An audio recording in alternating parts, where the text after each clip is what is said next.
Hey guys, Foggy here. Just want to go over something real quick with you guys. Basically, I've had issues with my utility trailer ramp where kind of welds are breaking off, and I'll show you exactly kind of where they broke off and stuff like that, and basically what I did to compensate. But if you have a trailer similar to this, then you could run into the same issues. This is a fairly well built trailer. It's fairly heavy duty. In fact, the ramp itself is spring assisted. The issue that I ran into, and I'll show you the guys that right now, is this portion right here. So this is your hand gate, okay, that basically pulls out, and I have the other side secure so it's not going to drop down on me or flop to the inside of the trailer.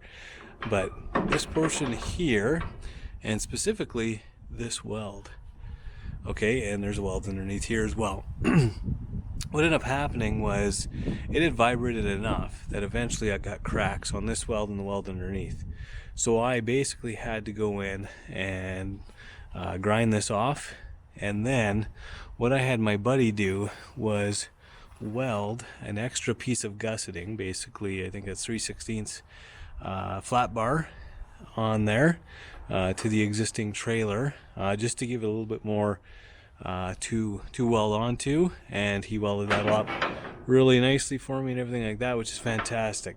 The main reason why it actually broke those welds is because of this issue right here. On both sides it's rattling back and forth. So how do you expect that to actually maintain that over years and years of use? Like, just look at how much movement there is, guys. Okay.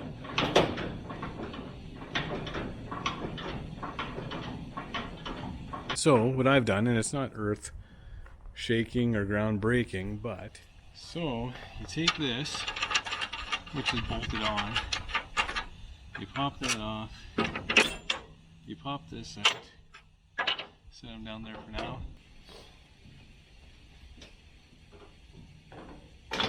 Come around here and you look, and I also had a buddy of mine weld some extra gusseting on there. If you guys look, I just have a bolt running through there, and you would obviously throw a nut on the outside, not in a washer if you can, and it's going to make a world of difference.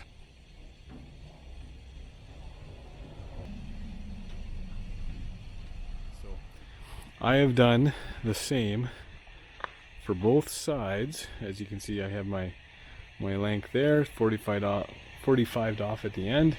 It goes up and it secures, so you have seen basically next to zero movement with that one being installed. So too, obviously distributing the weight throughout the entire gate and transferring it down here with both of them installed, that it's not going anywhere. Something to consider, guys.